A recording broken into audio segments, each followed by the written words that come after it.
High Representative of the United Nations Alliance of Civilizations, His Excellency, Mr. Miguel Angel Moratinos, who will now deliver his remarks. Over to you, Mr. Moratinos. My dear friends, Excellencies, distinguished religious leader, it's a great pleasure to be here to participate in this high-level virtual meeting on the role of religious leader in addressing the multiple challenges of COVID-19.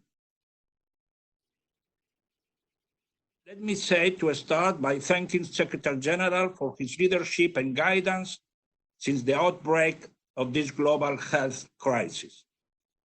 I salute the President of the General Assembly, Mr. Tijani Mohamed Bande. I think, my friend, it's certainly very challenging to be navigating the world body during this pandemic. And last but not least, my dear friend, Ambassador Omar Hilali, for inviting me and for hosting this timely meeting. I seize the opportunity to commend the Kingdom of Morocco and leadership of His Majesty King Mohammed VI for the work done in moderating religious discourse and promoting interfaith dialogue and peaceful coexistence. Of course, I salute my dear friend, Cardinal Miguel Angel Ayuso from Rome, Rabbi Arthur Snyder, my dear friend from Rabat, Ahmed Abatia, and the member states that are following up this important meeting. Let me say that I was inspired by the different statements and words that all distinguished speakers who preceded me have presented. The COVID-19 pandemic, as the Secretary General repeatedly said in diverse and several occasions, above all, is a human crisis. People are the epicenter of this crisis. And for that, it's imperative to coordinate in a decisive, inclusive action from state, non-state actors, including religious leaders and faith-based organizations. That's why I was heartening to see how many religious leaders and community of faith swiftly acted and placed themselves in the front line, providing valuable services to their community. How many images have we seen providing masks, food of these communities? Holiness Pope Francis and the Grand Imam of Al-Azhar and many others heeded the appeal of Secretary General for a global ceasefire, using their moral voice to promote peace. The Appeal of Conscience Foundation and its president and founder, Rabbi Arthur Snyder, echoed those words by calling for unity, harmony, fraternity, not only to deal with the pandemic, but to build peaceful society based on respect. Yet, isn't that what's expected from faith actors in these trying times? Of course, yes. We share the Secretary General call for global solidarity and the need to take into account the need of vulnerable population and marginalized communities, as well as his concern about growing stigma and hate speech. Indeed, all these impede the fully mobilized UN response strategy and effort that Secretary General has been leading in the past few months. That's why, on the 26th of March, my friend Adam Adien and myself issue a joint call for solidarity, compassion, and unity, and warning of the adverse impact of division and stigma on social cohesion. Member states demonstrated their commitment to international cooperation at the same time, by endorsing two important resolutions, 8-74-270 on multilateral cooperation, and the most recent resolution, 8-74-274, that was drafted by Mexico, calling for a global action to scale up manufacturing equitable access to all to medicine and vaccines. Excellencies, distinguished guests, in life, altering crises when people are desperate and uprooted from their life, faith has often been the anchor and the place they turn to for consolation and hope. Yes, the contagion of hope, as Cardinal Ayuso was mentioned at the Pope. This is really where the role of religious leaders come into play. Faith actors are deeply rooted in the communities they serve, and as such, they are often the first responder.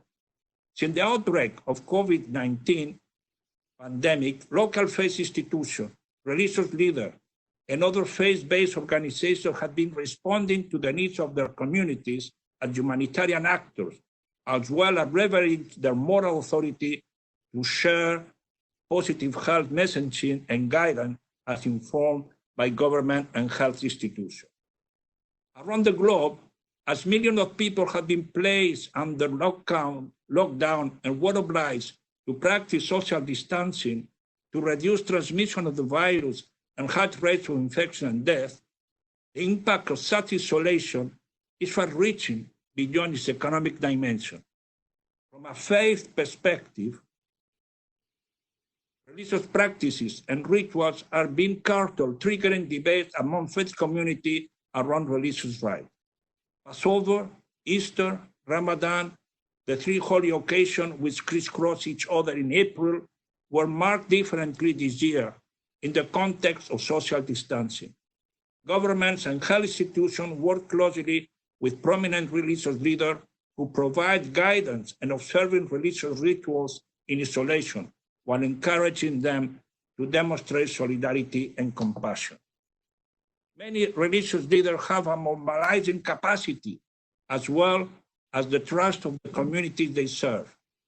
They have the responsibility of promoting messages about gender equality, as Secretary General was asking today to all of us, challenging stigma and hate speech, dispelling misinformation and rumors, championing attention to an inclusive and vulnerable population, including minorities, migrants, refugees with disability, and members of other marginalized groups by creating supported environments, advocating for the right and access to diagnosis, treatment, and vaccine, sharing evidence-based accurate information, and publicly standing against statements and acts that encourage violence and human rights violations. There are existing frameworks and institutional tools that serve this purpose. We are also informed by the historical document of Human Fraternity, World Peace and Living Together, signed by His Holiness Pope Francis and His Eminence, the Grand Imam of Al-Azhar last year, that they say, I quote, authentic teaching of religions invite us to remain rooted in the values of peace, to defend the values of mutual understanding, human fraternity, and harmonious coexistence, to awaken religious awareness among young people so that future generations may be protected from the realm of materialistic thinking and from dangerous policies of unbridled greed that are based on the law of force and not on the force of law. This document professes guidance on numerous issues raised here, from building peaceful, inclusive societies with equal citizens' rights to the protection of women and children, promoting mutual respect and accepting and rejecting violence and extremism. Last week, His Holiness Pope Francis and His Eminence, the Grand Imam of Al-Azhar, endorsed the call for prayer for humanity launched by the Higher Committee of Human Fraternity, chaired by my dear friend Cardinal Ayuso, inviting all faiths on May 14th to join in prayer, fasting, and supplication for the good for all humanity. Secretary General Guterres joined the Pope Francis, the Grand Imam of Al-Azhar, in the support of this initiative. And I will myself join them in their prayers for humanity, solidarity, and hope next 14th. Moreover, the UN Interagency Task Force on Religion and Sustainable Development issued a joint statement endorsed by its Multi-Faith Advisory Council, comprising 40 faith-based organizations, calling on the religious leaders and faith-based organizations to enter their support, and within the respective sphere of influence authority, promote and advocate with member states and other stakeholders for the United Nations Global Humanitarian Response Plan for COVID-19.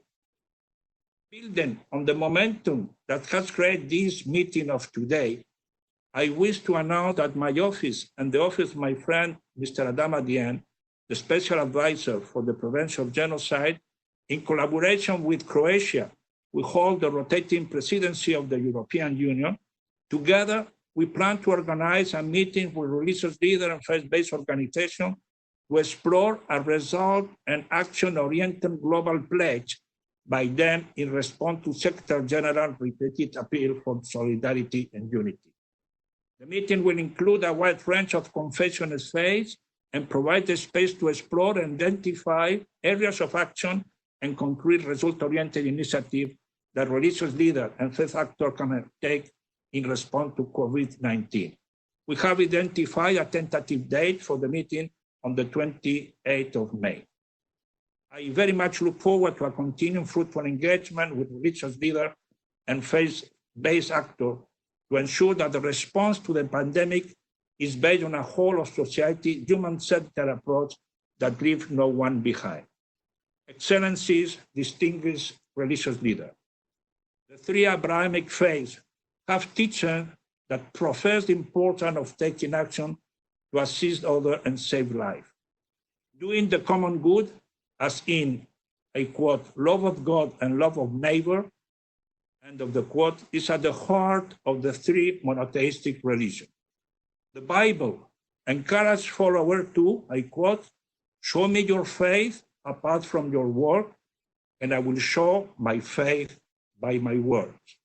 The Quran tells us, if anyone save a life, it will be as he saved the life of the whole humanity.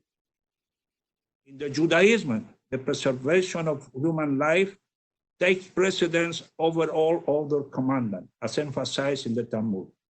In this spirit of doing common good for one humanity, I thank you and I look forward to your intervention. Thank you very much.